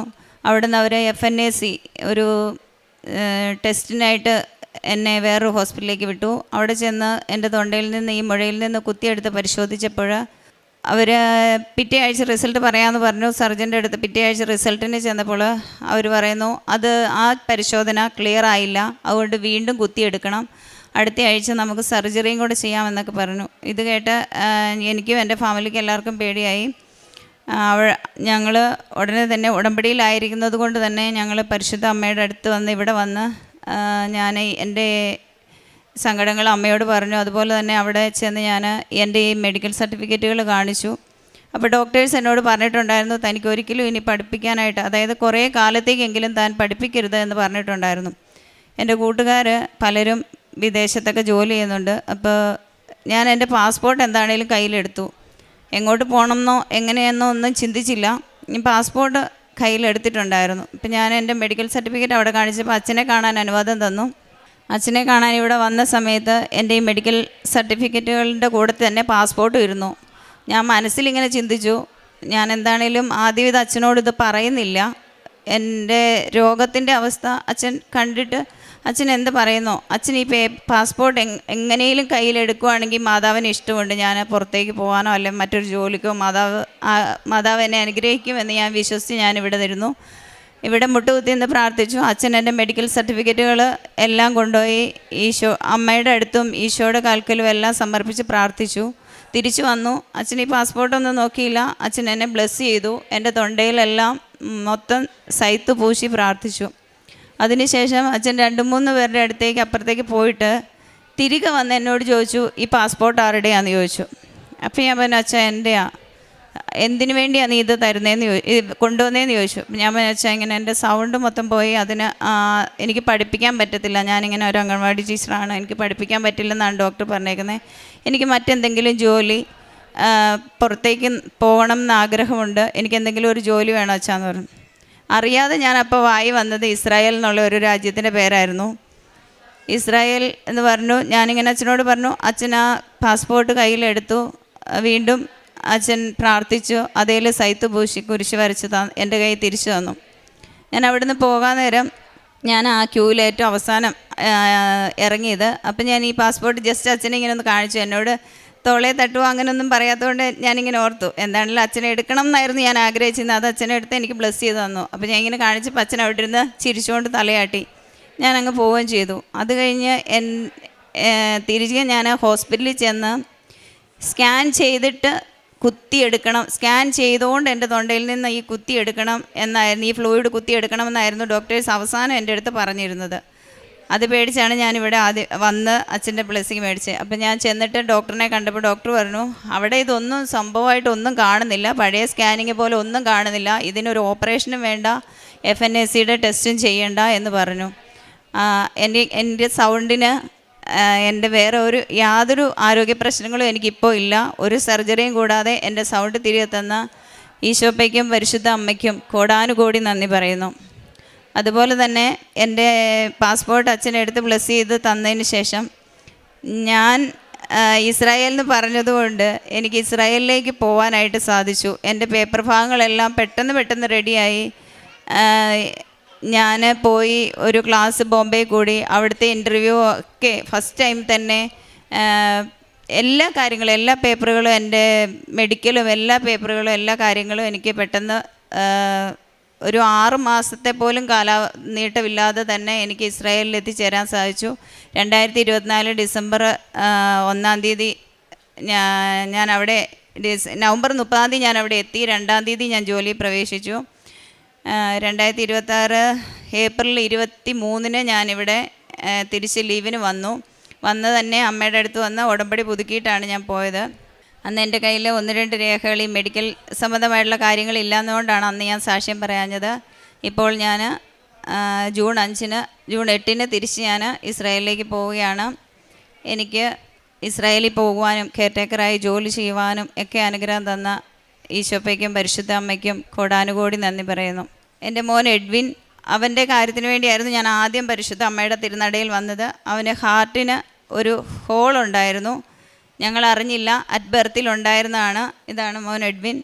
ഇവന് ഹാർട്ടിൻ്റെ അറകളിൽ മെഡിക്കൽ സംബന്ധമായിട്ടുള്ള കാര്യങ്ങൾ എനിക്ക് പറഞ്ഞു വിശദീകരിക്കാൻ അറിയില്ലെങ്കിലും ഒരു ഹോള്, 14 വയസ്സിലാണ് ഒരു വയറ്റുവേദനയെ തുടർന്ന് ഹോസ്പിറ്റലിൽ എത്തിയപ്പോഴാണ് ഇവിടെ ഒരു ഹോളുണ്ട്, നിങ്ങളൊന്ന് എക്കോ എടുക്കുക, കാർഡിയോളജിസ്റ്റിനെ കാണിക്കുമെന്ന് പറഞ്ഞത്. അതുമായിട്ട് ബന്ധപ്പെട്ട് അതുവരെ ഇതിന് ഒരു സിംറ്റംസും, അതായത് ശ്വാസം മുട്ടലൊക്കെ ഇതിപ്പോൾ ഒരു കാര്യങ്ങളും, ഒരു കളർ ചേഞ്ചോ പനിയോ ഒന്നും വന്നിട്ടില്ലാത്ത കുഞ്ഞാണ്. അപ്പോൾ ഞങ്ങൾക്കിത് കേട്ടപ്പോൾ സത്യത്തിൽ ഒരു വലിയൊരു സീരിയസ്നെസ് അനുഭവപ്പെട്ടില്ല. പക്ഷേ കോട്ടയം മെഡിക്കൽ കോളേജ് വന്ന് ഡോക്ടറിൻ്റെ അടുത്ത് ചെന്നപ്പോഴാണ് ഡോക്ടർ പറഞ്ഞു, ഒരു വലിയ ഹോളാണ്, കീ ഹോൾ സർജറി പറ്റില്ല, ഓപ്പൺ ഹാർട്ട് സർജറി തന്നെ ചെയ്യണം എന്ന് പറഞ്ഞു. ഞങ്ങൾ അവിടുന്ന് ഇവിടെ വന്ന് ഉടമ്പടി എടുത്ത് പോയി. ഞങ്ങൾ പല ഹോസ്പിറ്റലിലും പോയി. ഞങ്ങൾക്ക് ഡേറ്റ് കിട്ടുന്നുണ്ടായിരുന്നില്ല. എന്താണേലും സർജറി ഡോക്ടേഴ്സ് പറഞ്ഞതാണ്. അപ്പോൾ അച്ഛൻ്റെ അടുത്ത് ഇവിടെ വന്ന് ബ്ലെസ് ചെയ്തു. ഞങ്ങൾക്കൊരു ഡേറ്റ് കിട്ടണം. ഞങ്ങൾക്ക് ഡേറ്റ് കിട്ടി. കുഞ്ഞിന് കറക്റ്റ് സമയത്ത് അതിൻ്റെ ഒരു ട്രീറ്റ്മെൻറ്റ് നടക്കണം എന്ന് വിചാരിച്ചിട്ട് ഞങ്ങൾ അതിന് വേണ്ടി പ്രാർത്ഥിച്ചു. ഇവൻ അതിനുശേഷം കൊറോണയുടെ സമയമായിരുന്നു. കൊറോണ കഴിഞ്ഞ് ഇവൻ 10th എക്സാം കഴിഞ്ഞ ഉടനെ തന്നെ കോട്ടയം മെഡിക്കൽ കോളേജിൽ നിന്ന് ഞങ്ങളെ വിളിക്കുകയും ഓപ്പറേഷൻ യാതൊരു തടസ്സവും കൂടാതെ, ഓപ്പൺ ഹാർട്ട് സർജറി എന്ന് പറഞ്ഞാൽ ഇവൻ്റെ ദേഹത്ത് എല്ലൊന്നും പൊട്ടിക്കില്ലേ എന്നൊക്കെ ഞാനിങ്ങനെ പ്രാർത്ഥിച്ചായിരുന്നു. കാരണം എന്നാ വെച്ചാൽ ഒരമ്മയ്ക്കറിയാലോ അതിൻ്റെ ഒരു വിഷമം. ഇവരുടെ ചങ്കൊക്കെ പൊട്ടിച്ച് ഇങ്ങനെ ഒത്തിരി പേരുടെ സ്റ്റിച്ചൊക്കെ ഇട്ട് കിടക്കുന്ന ഞാൻ കണ്ടിട്ടുണ്ട്. അപ്പോൾ ആ ഒരു രീതിയിലൊന്നും ആയിരിക്കല്ലേ, ഇവൻ്റെ ദേഹത്ത് ഒരു പാട് പോലും കാണല്ലേ എന്നൊക്കെ ഇങ്ങനെ പ്രാർത്ഥിച്ചിരുന്നു. എന്താണേലും കറക്റ്റ് സമയത്ത് ഡോക്ടർ പറഞ്ഞു, തലേദിവസം രാത്രി ഞങ്ങളോട് പറഞ്ഞു, ഇങ്ങനെ തൊണ്ടയുടെ അവിടുന്ന് താഴേക്കാണ് ഓപ്പറേഷൻ കീറുന്നത്, ഒരു 3-4 മണിക്കൂർ എടുക്കും എന്നൊക്കെ പറഞ്ഞു. രാവിലെ ഞങ്ങളൊരു ജപമാല ചൊല്ലി, മെഡിക്കൽ കോളേജാണെന്നൊന്നും ഞങ്ങൾ നോക്കിയില്ല. അവിടെ ഒത്തിരി മനുഷ്യരിപ്പുണ്ടായിരുന്നു. മാതാവിൻ്റെ രൂപവും ഉടമ്പടി പത്രികയും എല്ലാം ഞങ്ങളുടെ 2 പേരുടെയും കയ്യിലുണ്ടായിരുന്നു. ഞങ്ങൾ പ്രാർത്ഥനയെല്ലാം കഴിഞ്ഞ് ഇറങ്ങി വന്നപ്പോൾ 8:30 ആയപ്പോൾ ഡോക്ടേഴ്സ് പറഞ്ഞു, ഇന്നിവന് സർജറി ചെയ്യുന്നില്ല, വേറൊരു സർജറി ഉണ്ട്, മിക്സ് എന്നാണ് അതിൻ്റെ പേര്. അപ്പോൾ അതിങ്ങനെ വാരിയലിൻ്റെ താഴെ കൊണ്ട് അകത്തിയിട്ട് ചങ്കിൻ്റെ ഒരു സൈഡ് കൊണ്ട് ഇങ്ങനെ വാരിയലിനെ അകത്തി വെച്ചിട്ടുള്ള ഒരു ഓപ്പറേഷനാണ്. കുറച്ചും കൂടെ കോംപ്ലിക്കേഷനുണ്ട്, 5-5.5 മണിക്കൂർ എടുക്കും. അതുകൊണ്ട് അത് വേണമെങ്കിൽ ഇവന് തിങ്കളാഴ്ച ചെയ്യാം, നിങ്ങൾ വീട്ടിൽ പൊക്കോളാൻ പറഞ്ഞു. ഒരു 5 മിനിറ്റ് കഴിഞ്ഞ് ഞാനിവന് വെള്ളമൊക്കെ കൊടുത്തപ്പോൾ ഞങ്ങളോട് പൊക്കോളാൻ പറഞ്ഞുകൊണ്ട് കാപ്പി മേടിക്കാനായിട്ട് ഹസ്ബൻഡ് പുറത്തേക്ക് പോയ സമയത്ത് നിങ്ങൾ വീട്ടിൽ പൊക്കോളാൻ പറഞ്ഞ ഡോക്ടേഴ്സ് തന്നെ തിരിച്ചു വന്നിട്ട് പറയുകയാണ്, ഇവനെ ഇപ്പോൾ ഓപ്പറേഷന് കയറ്റുവാണ്. ഞാൻ പറഞ്ഞു, സാറേ അവൻ ആ മെയിൻ ഈ എല്ല് പൊട്ടിച്ചുള്ള ആ സർജറി അല്ല, മിക്സ് എന്ന് പറഞ്ഞ വേറൊരു സർജറിയാണ് ചെയ്യാമെന്ന് പറഞ്ഞിരുന്നത്, അത് തിങ്കളാഴ്ച വരാനാണ് ഞങ്ങളോട് പറഞ്ഞതെന്ന് പറഞ്ഞു. അപ്പോൾ പറഞ്ഞു, വേണ്ട ചേച്ചി, അത് ഇവനെ ഇപ്പം തന്നെ ചെയ്യുവാണ്, ആ സർജറിയാണ് ചെയ്യുന്നത്, മിക്സ് എന്ന് പറഞ്ഞ സർജറിയാണ് ചെയ്യുന്നതെന്ന് പറഞ്ഞു. ഇവനെ അന്നേരം തന്നെ ഹസ്ബൻഡ് താഴേന്ന് കാപ്പി മേടിച്ചുകൊണ്ട് കയറി വന്നപ്പോഴത്തേക്ക് ഇവനെ ഓപ്പറേഷൻ തിയേറ്ററിൻ്റെ വാതിക്കൽ എത്തിച്ചു. ഞാൻ ജസ്റ്റ് ഇവൻ്റെ ചങ്കിലെന്നും തൈലം തൂത്ത് പ്രാർത്ഥിക്കുമായിരുന്നു, ഇവൻ്റെ അസ്ഥികളൊന്നും പൊട്ടാൻ ഇടവരല്ലേ ഈശോയെന്ന് അമ്മയോടും പ്രാർത്ഥിക്കുമായിരുന്നു. എന്താണേലും ഞാൻ ആ കാശുരൂപം എൻ്റെ നെഞ്ചി വെച്ചിട്ട് പറഞ്ഞു, മോൻ എന്താണേലും പോയിട്ട് വാ, അമ്മയോട് വിശ്വാസപ്രമാണം ചൊല്ലിക്കൊണ്ട് തന്നെ കിടന്നു എന്ന് പറഞ്ഞു. സർജറിക്ക് രാവിലെ ഒരു 9 മണിയൊക്കെ ആയപ്പോൾ കയറ്റി. വൈകിട്ട് 5 മണി വരെ ഞങ്ങളോട് ബ്ലഡ് ചോദിച്ചോ മെഡിസിൻ മേടിക്കാൻ പറഞ്ഞു, ഒന്നും ആരും ഭാഗത്തുനിന്ന് വിളിച്ചില്ല. വൈകുന്നേരം 8:30 ആയപ്പോൾ എന്നെ കാണിച്ചു. പിറ്റേ ദിവസം രാവിലെ കാണിച്ചു. 4ാമത്തെ ദിവസം ഇവനെ ഒരു കുഴപ്പവും കൂടാതെ ഡിസ്ചാർജ് ചെയ്തു. ഇവൻ്റെ ഒരു സ്റ്റിച്ചും പഴുക്കോ ഒരു കോംപ്ലിക്കേഷനും ഇല്ല. ഇവൻ ഫുട്ബോൾ കളിക്കുന്ന ആളാണ്. ഇപ്പോഴും അവന് നല്ല ആരോഗ്യവാനായിട്ട് ഫുട്ബോൾ കളിക്കുന്നു. എല്ലാ കാര്യങ്ങളും അവൻ്റെ ജീവിതത്തിൽ ഒരു ഇതുമില്ലാതെ അവൻ പൂർണ്ണ ആരോഗ്യവാനായിട്ട് ഇപ്പോൾ നിൽക്കുന്നു. പരിശുദ്ധ അമ്മയുടെയും തിരുക്കുമാരൻ്റെയും ഞങ്ങൾക്ക് തന്ന എല്ലാ അനുഗ്രഹങ്ങൾക്കും കോടാനുകോടി നന്ദി പറയുന്നു. പ്രേക്ഷിത പ്രവർത്തനം ഇവിടുന്ന് എല്ലാ 3 മാസം കൂടുമ്പോൾ, ആദ്യമൊക്കെ ഞങ്ങൾ വരുന്ന സമയത്ത് എല്ലാ മാസവും വരണമായിരുന്നു. അന്നേരവും ഇപ്പോഴും ഞങ്ങൾ പത്രം വാങ്ങി എല്ലാവർക്കും വിതരണം ചെയ്യുന്നുണ്ട്. പിന്നെ എന്നെ അറിയുന്നവരും എന്നെ കേൾക്കുന്നവരും ബസ്സിലിരിക്കുമ്പോഴാണേലും എവിടെ പോകുമ്പോഴാണേലും എനിക്ക് കിട്ടിയ അനുഗ്രഹങ്ങൾ പറയുന്നതിന് യാതൊരു മടിയും കൂടാതെ പറയുകയും മറ്റുള്ളവർ പലരും ഞങ്ങൾ പറഞ്ഞിട്ട് ഇവിടെ വരികയൊക്കെ ചെയ്തിട്ടുണ്ട്, ഉടമ്പടി എടുക്കുകയും ഒക്കെ ചെയ്തിട്ടുണ്ട്. പിന്നെ കാരുണ്യപ്രവർത്തികളായിട്ട് ചെയ്യുന്നത് നമ്മുടെ അടുത്ത് വൃദ്ധസദനങ്ങൾ, ആരോരും ഇല്ലാത്ത മക്കളെ താമസിപ്പിക്കുന്ന സ്ഥലങ്ങളുണ്ട്, അവിടെ പോവാറുണ്ട്. അവർക്ക് വേണ്ടുന്ന കാര്യങ്ങൾ ചെയ്തു കൊടുക്കുന്നു. അതുപോലെ തന്നെ നമ്മളുടെ അടുത്ത് വരുന്ന ഏതൊരാൾക്കും നമ്മളാൽ പറ്റുന്ന എല്ലാ സഹായങ്ങളും അവർക്ക് ആവശ്യം എന്തെന്ന് പറയുന്നോ അതനുസരിച്ചുള്ള കാര്യങ്ങൾ ചെയ്തു കൊടുക്കാനായിട്ട് പരമാവധി ശ്രമിക്കുന്നുണ്ട്. ഞങ്ങളുടെ ഉള്ളതിൽ വെച്ച് ഞങ്ങളത് ചെയ്യുന്നുണ്ട്. ഇപ്പോൾ ഞാൻ അവിടെ ആയിരിക്കുന്നത് കൊണ്ട് എനിക്ക് വേണ്ടി കൂടെ ഹസ്ബൻഡാണ് പത്രമൊക്കെ മേടിച്ച് കൊടുക്കുന്നത്. ആത്മീയ ജീവിതം വിശുദ്ധ കുർബാനയിൽ ഇവിടെ ആയിരുന്നപ്പോൾ എല്ലാ ദിവസവും ഞങ്ങൾ വിശുദ്ധ കുർബാനയിൽ പങ്കെടുക്കാറുണ്ട്. ഞാൻ അവിടെ ചെന്നിട്ട് എനിക്ക് മാസത്തിൽ 1 വിശുദ്ധ കുർബാനയിൽ പങ്കെടുക്കാനായിട്ട് സാധിക്കുന്നത്.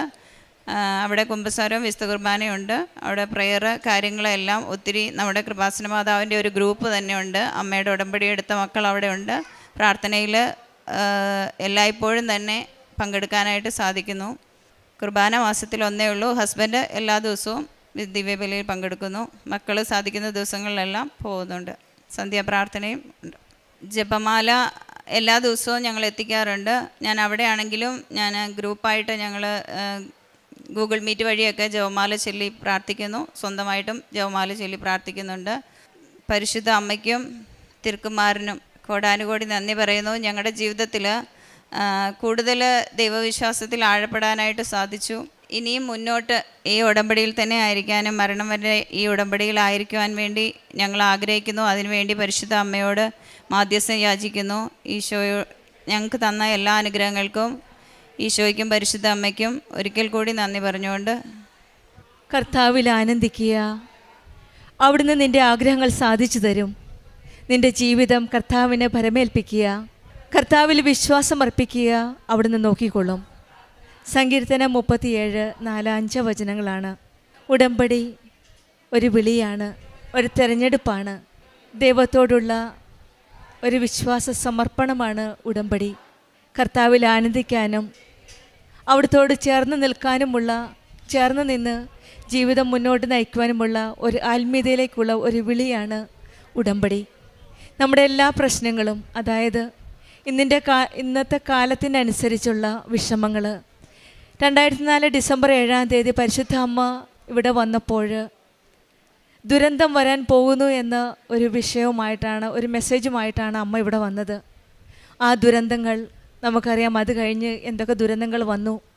പക്ഷേ ഇന്ന് നമ്മുടെ ജീവിതത്തിൻ്റെ ദുരന്തങ്ങൾ, അതായത് നമ്മുടെ കഷ്ടതകൾ, നമ്മുടെ കുടുംബ പ്രശ്നങ്ങൾ, നമ്മുടെ വിഷമതകൾ, നമ്മുടെ ജോലിയില്ലായ്മകൾ, നമ്മുടെ രോഗങ്ങൾ, ഇന്നിൻ്റെ ആവശ്യങ്ങൾക്കനുസരിച്ച് ലോകത്തിന് ഒരു വലിയ ദാനമാണ്, ഒരു വലിയ ഗിഫ്റ്റാണ് കൃപാസനം അമ്മ. ഈ അമ്മയുടെ കരങ്ങളിലൂടെയാണ് നാം ഈശോയിലേക്ക് കൂടുതൽ അടുക്കുവാൻ സാധിക്കുന്നത്. അമ്മ പ്രത്യക്ഷപ്പെട്ട ഈ വിശുദ്ധ സന്നിധിയിൽ, ഈ അൾത്താരയിൽ വന്ന് കണ്ണീരോടെ പ്രാർത്ഥിക്കുമ്പോൾ കർത്താവിൽ ആനന്ദിക്കാനാണ് അമ്മ നമ്മെ വിളിക്കുന്നത്. നമ്മളെ ആഗ്രഹങ്ങളെല്ലാം സാധിച്ചു തരുന്ന ഒരു ദൈവമുണ്ട് ഈ കൃപാസനത്തിൽ. നമ്മുടെ ജീവിതം കർത്താവിന് ഭരമേൽപ്പിക്കുമ്പോൾ, വിശ്വാസം അർപ്പിക്കുമ്പോൾ നമ്മെ നോക്കുന്ന, നമ്മെ പരിപാലിക്കുന്ന, നമ്മെ താങ്ങി നിർത്തുന്ന നമ്മെ സംരക്ഷിക്കുന്ന ഒരമ്മയാണ് കൃപാസനം അമ്മ. നമ്മുടെ എല്ലാ പ്രശ്നങ്ങളും എല്ലാം നമ്മൾ സമർപ്പിക്കുമ്പോൾ, ഓൾ സറണ്ടർ ടു ഗോഡ്, എന്നാൽ എല്ലാ കാര്യങ്ങളും സമർപ്പിച്ച് പ്രാർത്ഥിക്കുമ്പോൾ ഈശോ ഓരോ കാര്യങ്ങൾ ഏറ്റെടുക്കുന്നതായിട്ടാണ് നാം ഓരോ സാക്ഷ്യത്തിൽ നിന്നും മനസ്സിലാക്കാൻ സാധിക്കുന്നത്. ദൈവത്തിൽ ആനന്ദം കൊള്ളുമ്പോഴാണ് നമ്മുടെ ഹൃദയം ശുദ്ധമാകുന്നത്. ദൈവത്തിന് നമ്മുടെ ജീവിതം ഭരമേൽപ്പിക്കുമ്പോൾ ഭയമില്ലാതെ, പ്രശ്നങ്ങൾ എന്തു തന്നെ ആയാലും, പ്രതിസന്ധികൾ എന്ത് പ്രതിസന്ധികളായാലും അതെല്ലാം തരണം ചെയ്ത് വിശ്വാസത്തോടെ പ്രാർത്ഥിക്കുവാനും മുന്നോട്ട് പോകുവാനുമുള്ള ശക്തിയാണ് നമുക്ക് ഉടമ്പടിയിലൂടെ ലഭിക്കുന്നത്. സിനി തോമസ് എന്ന സഹോദരിയുടെ സാക്ഷ്യത്തിൽ ആദ്യമായിട്ട് കൃപാസനത്തിൽ വന്നപ്പോൾ പരിശുദ്ധമ്മയുടെ സന്നിധിയിൽ യൂട്യൂബിൽ കൂടെ സാക്ഷ്യങ്ങൾ കേൾക്കുകയും പരിശുദ്ധ അമ്മയെപ്പറ്റി, കൃപാസനം അമ്മയെപ്പറ്റി അറിയുകയും നേരെ പരിശുദ്ധമ്മ പ്രത്യക്ഷപ്പെട്ട ഈ സന്നിധിയിൽ വന്ന് ഉടമ്പടി എടുക്കുകയുമാണ് ചെയ്തത്. കുടുംബം എല്ലാവരും ഒന്നിച്ചാണ് ഉടമ്പടിയിൽ, എല്ലാവരും ഉടമ്പടി എടുത്തിട്ടുണ്ട്. ആ ഉടമ്പടി ജീവിതം മുന്നോട്ട് നയിക്കുമ്പോഴാണ് ഈ മകളുടെ ഒരു നിയോഗം സമർപ്പിച്ചത്. അതായത് അംഗൻവാടി ടീച്ചറായിട്ട് ജോലി ചെയ്യുമ്പോൾ സൗണ്ട് ഇല്ലെങ്കിൽ നമുക്ക് യാതൊരു രക്ഷയുമില്ല, എസ്പെഷ്യലി ഫോർ ടീച്ചിങ് പ്രൊഫഷൻ. അപ്പോഴിവിടെ ശബ്ദത്തിൻ്റെ പ്രശ്നമുണ്ടായിരുന്നു. അതായത് ഡോക്ടേഴ്സിനെ കാണിച്ചപ്പോൾ മൾട്ടി നോഡ്യൂൾ ഗോയിറ്റർ എന്നാണ് പറഞ്ഞത്. അത് സർജറി ചിലപ്പോൾ വേണമായിരിക്കാം. ഇത് ഡോക്ടറിനെ കണ്ടപ്പോൾ എന്ത് ചെയ്യണമെന്നറിയാതെ സർജറി വേണമെന്നാണ് ഡോക്ടർ പറഞ്ഞത്. അതുകൊണ്ട് പരിശുദ്ധ അമ്മയുടെ സന്നിധിയിൽ വന്ന്, നമുക്കറിയാം ജോസഫ് അച്ഛൻ്റെ കൈവപ്പ് ശുശ്രൂഷ ലഭിക്കുവാനായിട്ടാണ് ഈ സഹോദരി ടോക്കൺ എടുക്കുവാനായിട്ട് മാനേജറിൻ്റെ ഓഫീസിൽ പോയത്. ഇങ്ങോട്ട് പോന്നപ്പോഴറിയാം ഇനി സൗണ്ട് ഉപയോഗിക്കാൻ പറ്റില്ല, ശബ്ദം ഉപയോഗിക്കാൻ പറ്റത്തില്ല, ടീച്ചറിൻ്റെ ജോലി ചെയ്യുവാനായിട്ട് മുൻപോട്ട് സാധിക്കില്ല എന്നൊരു തോന്നലാവാം.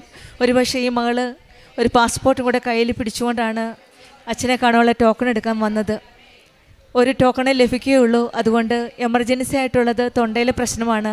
അതുകൊണ്ട് അതിന് വേണ്ടിയിട്ടുള്ള പ്രിസ്ക്രിപ്ഷൻ അവിടെ കാണിച്ചു, ഡോക്യുമെൻ്റായിട്ട് അവിടെ ടോക്കൺ ലഭിച്ചു. ഇവിടെ വന്നു. അച്ഛൻ, ജോസഫ് അച്ഛൻ ഈ മകളുടെ കഴുത്തിൽ തൊണ്ടയിൽ സൈത്ത് തേച്ച് പ്രാർത്ഥിച്ചു. പിന്നീട് അച്ഛൻ മുന്നോട്ട് മറ്റുള്ളവരെ അനുഗ്രഹിക്കാനായിട്ട് പോയി. പക്ഷെങ്കിൽ വീണ്ടും അച്ഛനെ ഈ മകളിലേക്ക് തിരിച്ചു വരികയാണ്. ഒരുപക്ഷെ പരിശുദ്ധ അമ്മ തന്നെയാണ് അച്ഛനിലൂടെ സംസാരിക്കുന്നത്. പിന്നീട് ഈ മകളോട് ചോദിച്ചത്, അച്ഛൻ്റെ കയ്യിൽ വേറെ ഒരു പേപ്പറുമില്ല, ഒരു സ്ലിപ്പ് മാത്രമുണ്ട്, തൊണ്ടവേദന അത് മാത്രമേ എഴുതിയിട്ടുണ്ട്, വേറൊന്നും അച്ഛൻ അറിയില്ല. അച്ഛൻ 2-3 പേരെ ബ്ലെസ് ചെയ്തിട്ട് വീണ്ടും ഈ മകളിലേക്ക് തന്നെ തിരിച്ചു വന്നിട്ട് ചോദിച്ചു, ഈ പാസ്പോർട്ട് എന്തിനാണ് എന്ന്. പിന്നീട് ഈ പാസ്പോർട്ടിനെ പറ്റി പറയുകയും അച്ഛൻ ഈ പാസ്പോർട്ട് എടുത്ത് പരിശുദ്ധ അമ്മയുടെ അരികിൽ പോയി പ്രാർത്ഥിക്കുകയാണ്. പിന്നീടാണ് ഈ മകളുടെ മനസ്സിൽ ഇസ്രായേൽ എന്ന ഒരു രാജ്യത്തിൻ്റെ പേര് വരികയും പിന്നീടാണ് മനസ്സിലായത് ഇതെല്ലാം പരിശുദ്ധ അമ്മയുടെ ഒരു വലിയ ഇടപെടലായിരുന്നു. ബഹുമാനപ്പെട്ട ജോസഫ് അച്ഛൻ്റെ കൈവെപ്പ് ശുശ്രൂഷ വഴി ആ നിമിഷം തന്നെ സൈത്ത് തേച്ച് പ്രാർത്ഥിച്ചതിൻ്റെ ഫലമായിട്ട് ആ തൊണ്ടയിലുണ്ടായിരുന്ന മൾട്ടി നോഡ്യൂൾ ഗോയിറ്ററിൻ്റെ അസുഖം പൂർണ്ണമായിട്ട് ഭേദപ്പെടുകയും സർജറി ചെയ്യുകയോ FNAC ഒരു പ്രാവശ്യം ചെയ്തിട്ട് അത് കുത്തിയെടുത്തിട്ട് ശരിയായില്ല, വീണ്ടും FNAC ചെയ്യണമെന്ന് പറഞ്ഞു. പിന്നീട് സർജറി ചെയ്യണമെന്നാണ് പറഞ്ഞത്. പക്ഷെങ്കിൽ ബഹുമാനപ്പെട്ട ജോസഫ് അച്ഛൻ്റെ കൈവെപ്പ് ശുശ്രൂഷ വഴി FNAC വീണ്ടും ചെയ്തില്ല, സർജറി ചെയ്തില്ല. ആ രോഗം പൂർണ്ണമായിട്ട് സൗഖ്യപ്പെടുകയാണ്. സൈത്ത് തേച്ച് ബഹുമാനപ്പെട്ട ജോസഫ് അച്ഛൻ പ്രാർത്ഥിച്ചു. പിന്നീട് അച്ഛൻ തന്നെയാണ് ആ പാസ്പോർട്ട് എടുത്ത്, ഈ മകളൊന്നും പറഞ്ഞില്ല, അച്ഛൻ തന്നെ എടുത്ത് പാസ്പോർട്ട് എടുത്ത് മാതാവിൻ്റെ ഇടയിൽ പ്രാർത്ഥിച്ചിട്ട് തിരിച്ചു വന്നു. ഈ മകൾക്ക് പിന്നീട് ഇസ്രായേലിലേക്കുള്ള പാസ്പോർട്ട് വിസയും ടിക്കറ്റും ഒക്കെ ആയിട്ടാണ്. പരിശുദ്ധ അമ്മയുടെ സന്നിധിയിൽ വരുവാൻ സാധിച്ചില്ല ആ ദിവസങ്ങളിൽ.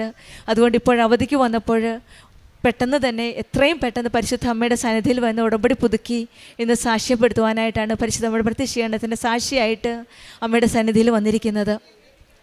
ഈശോയുടെയും അമ്മയുടെ അരികിൽ വരുമ്പോൾ നമുക്കറിയാം ബഹുമാനപ്പെട്ട ജോസഫ് അച്ഛൻ ആത്മീയതയുടെ ഒരു വലിയ പ്രതീകമാണ്. കാരണം അച്ഛൻ്റെ ആത്മീയതയിലാണ് ഒരുപക്ഷെ പരിശുദ്ധ അമ്മ ഈ സന്നിധിയിൽ വന്നത്. ആത്മീയതയുടെ ആഴം എത്രമാത്രമാണെന്ന് നമുക്കറിയാം. 40 വർഷത്തെ പൗരോഹിത്യ ജീവിതവും അതിലും മുമ്പുണ്ടായിരുന്ന ചെറുപ്പകാലം തൊട്ട് ആത്മീയ ജീവിതത്തിലുള്ള ആസ്ഥയിലാണ് പരിശുദ്ധ അമ്മ ഓരോ കാര്യവും അച്ഛന് വെളിപ്പെടുത്തി കൊടുക്കുന്നത്. അമ്മ ഇവിടെ വന്നപ്പോൾ ദുരന്തം വരാൻ പോകുന്നു എന്ന് പറഞ്ഞത് അന്നേരത്തെ ദുരന്തം മാത്രമല്ല, ഇന്ന് നമ്മുടെ ജീവിതത്തിലുള്ള ദുരന്തത്തെപ്പറ്റിയുമാണ് അമ്മ പറഞ്ഞിരുന്നത്. എല്ലാ ദുരന്തങ്ങൾക്കുമുള്ള ഒരു ആശ്രയമാണ്, ഒരു അഭയസ്ഥലമാണ് പരിശുദ്ധമ്മ പ്രത്യക്ഷപ്പെട്ട ഈ സന്നിധി. ഈ സന്നിധിയിൽ വന്ന് നമ്മുടെ ഓരോ പ്രശ്നങ്ങൾ എന്ത് തന്നെ ആയാലും, ഏതവസ്ഥയിലാണെങ്കിലും, എല്ലാം തോറ്റ് നഷ്ടപ്പെട്ടു, ഇനി പ്രതീക്ഷയൊന്നും ഇല്ല എന്ന് പറയുന്ന അവസ്ഥയാണെങ്കിൽ പോലും എല്ലാം പരിശുദ്ധ അമ്മയുടെ സന്നിധിയിൽ വന്നു കഴിയുമ്പോൾ അമ്മയുടെ കരങ്ങൾ ഏൽപ്പിച്ചു കൊടുക്കുമ്പോൾ അമ്മയാണ് ഈശോയുടെ കരങ്ങളിലേക്ക് കൊണ്ടുപോകുന്നത്. കാനായിലെ വിവാഹ വിരുന്നിൽ അവർക്ക് വീഞ്ഞില്ല എന്ന് പറഞ്ഞത് പരിശുദ്ധ അമ്മയാണ്. നമ്മുടെ എല്ലാ ഇല്ലായ്മകളും പരിശുദ്ധ അമ്മയാണ് ഈശോയോട് പറയുന്നത്. പക്ഷെങ്കിൽ ഈശോ പറഞ്ഞത് എൻ്റെ സമയമായില്ല എന്നാണ്. അവിടെയും അമ്മ തന്നെയാണ് പറഞ്ഞത്, അവൻ പറയുന്നത് ചെയ്യുക എന്നാണ്.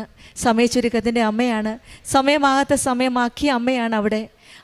അവൻ പറയുന്നത് ചെയ്തപ്പോൾ അവിടെ അസാധ്യമായത് സാധ്യമാക്കിയത് ഈശോയാണ്. ഉടമ്പടിയിലും ഇത് തന്നെയാണ് ഇന്ന് നടക്കുന്നത്. അസാധ്യമായത് സാധ്യമാക്കുന്ന അമ്മയാണ് നമ്മുടെ കൂടെയുള്ളത്. സമയച്ചുരുക്കത്തിൻ്റെ അമ്മ സമയഘടികാരം നെഞ്ചിൽ ചാർത്തി ഇവിടെ എത്തിയപ്പോൾ സമയത്തിന് മേൽ എനിക്ക് അധികാരമുണ്ട് എന്ന ഒരു മെസ്സേജാണ് നമുക്ക് തരുന്നത്. ഈ മകളുടെ കാര്യത്തിലും അങ്ങനെ തന്നെയാണ്. ആ മൾട്ടി നോഡ്യൂൾ ഗോയിറ്റർ അത് പൂർണ്ണമായിട്ട് രോഗസൗഖ്യപ്പെടാനായിട്ട് അച്ഛൻ സൈത്ത് തേച്ച് പ്രാർത്ഥിച്ചു. അതുപോലെ തന്നെ പാസ്പോർട്ട് അച്ഛൻ തന്നെയാണ് ഈ മകളുടെ കയ്യിൽ നിന്നെടുത്ത് പ്രാർത്ഥിച്ച് അതിൻ്റെ ഫലമായിട്ട് ഇസ്രായേൽ ഒരു നല്ല ജോലി ലഭിക്കുകയും ഇപ്പോഴവധിക്ക് വേണ്ടിയിട്ട് അമ്മയുടെ സന്നിധിയിൽ നന്ദി പറയുവാനായിട്ട് വരികയും ചെയ്തത്. ഇവിടെ ഈശോയുടെ അമ്മയുടെ ഒരു വലിയ അനുഗ്രഹമാണ്. ബഹുമാനപ്പെട്ട ജോസഫ് അച്ഛൻ്റെ ആത്മീയ ആസ്തിയിൽ നിന്നുള്ള ഒരു പങ്കാണ് നമുക്ക് ലഭിച്ചിരിക്കുന്നത്. ആ ആസ്തിയിലേക്ക് നമുക്ക് ചേർന്ന് നിൽക്കുന്ന ഉടമ്പടിയിലൂടെയാണ്. ഉടമ്പടി ജീവിതം കൂടുതൽ തീക്ഷ്ണതയോടെ ആത്മാർത്ഥതയോടെ നയിക്കുമ്പോൾ അച്ഛൻ്റെ ആത്മീയതയിലേക്ക് നമുക്കും ഒരു പങ്ക് ലഭിക്കാനുള്ള ഒരു വഴിയാണത്. ആ ആത്മീയ ജീവിതത്തിലേക്ക് നമുക്കും ചുവടുകൾ എടുത്ത് മുന്നോട്ട് പോകാം. അതുപോലെ തന്നെയാണ് മകളുടെ കാര്യവും, മകൻ്റെ അസുഖത്തിൻ്റെ കാര്യം പറഞ്ഞത് ഇതുപോലെ തന്നെയാണ്. സർജറിയുടെ കാര്യവും പെട്ടെന്ന് തന്നെ ഡേറ്റ് കിട്ടുകയും അത്രയും നാൾ അവർ ശ്രമിച്ചിട്ട് പറ്റാത്ത കാര്യമാണ് പെട്ടെന്ന് ഡേറ്റ് ഫിക്സ് ചെയ്യാൻ സാധിച്ചതും. പെട്ടെന്ന് തന്നെ ഒരു സ്പീഡ് റിക്കവറിയാണ് ഈ മകന് കിട്ടിയത്. ട്രീറ്റ്മെൻറ്റ് ഒരു പക്ഷേ അത് നല്ല രീതിയിൽ നടക്കുവാനും പെട്ടെന്ന് തന്നെ റിക്കവർ ചെയ്യുവാനും ഡേറ്റ് ഇട്ടാനും സാധിച്ചു എന്നാണ് ഈ മകൾ പറഞ്ഞ സാക്ഷ്യത്തിൽ. അവിടെയും ഈശോയുടെയും അമ്മയുടെയും സമയച്ചുരുക്കത്തിൻ്റെ അമ്മ, സഞ്ചാരി മാതാവിൻ്റെ ഇടപെടലാണ്. യാത്ര ചെയ്യുന്ന അമ്മ ആ ഹോസ്പിറ്റലിൽ പോയി മകൻ്റെ കൂടെ നിൽക്കുകയും പെട്ടെന്ന് തന്നെ രോഗം സൗഖ്യപ്പെട്ട് പൂർണ്ണമായിട്ടുള്ള എല്ലാ കാര്യങ്ങളും ചെയ്യുവാനായിട്ട് ഒരു കുഴപ്പവുമില്ലാതെ അമ്മയുടെ സന്നിധിയിൽ വരുവാനും സാധിച്ചത് ഈ കുടുംബം മുഴുവനും ഉടമ്പടിയിലാണ്. ഉടമ്പടിയിലുള്ള മക്കളുടെ ജീവിതത്തിൽ നമുക്ക് ആനന്ദിക്കാനുള്ള എല്ലാ ചാൻസുമുണ്ട്, കാരണം എല്ലാ അവസരങ്ങളും ഉണ്ട്. കാരണം നമ്മുടെ ആഗ്രഹങ്ങൾ സാധിച്ചു തരുന്ന ഒരമ്മയാണ്. ഈ മകൾ പാസ്പോർട്ട് കയ്യിൽ പിടിച്ചൊന്ന് ആഗ്രഹിച്ചു, അച്ഛനൊന്ന് എടുത്തിരുന്നെങ്കിൽ, അച്ഛനൊന്ന് പ്രാർത്ഥിച്ചിരുന്നെങ്കിൽ എന്ന്. ഇവിടെയാണ് നമ്മുടെ ആഗ്രഹങ്ങൾ സാധിച്ചു തരുന്ന അമ്മ. നമ്മുടെ ജീവിതം കർത്താവിന് ഭരമേൽപ്പിക്കുമ്പോൾ, വിശ്വാസത്തോടെ സമർപ്പിക്കുമ്പോൾ എല്ലാം നോക്കിക്കൊള്ളുന്ന ഒരു ദൈവമാണ് നമ്മുടെ കൂടെ ഉള്ളത്. നമ്മെ സംരക്ഷിച്ച് കരം പിടിച്ച് മുന്നോട്ട് നയിക്കുന്ന പരിശുദ്ധ അമ്മയാണ് കൃപാസനം അമ്മ. വിശ്വാസത്തോടെ പ്രാർത്ഥിക്കുന്നില്ല നിങ്ങൾക്ക് ലഭിക്കുമെന്ന് മത്തായിയുടെ സുവിശേഷം 21:22 പറയുന്നു. നമുക്കും പൂർണ്ണ വിശ്വാസത്തോടെ നമ്മുടെ ഉടമ്പടി ജീവിതം കൂടുതൽ ആത്മാർത്ഥതയോടെ മുന്നോട്ട് നയിക്കാനുള്ള അനുഗ്രഹം ലഭിക്കട്ടെ എന്ന് പ്രാർത്ഥിക്കാം.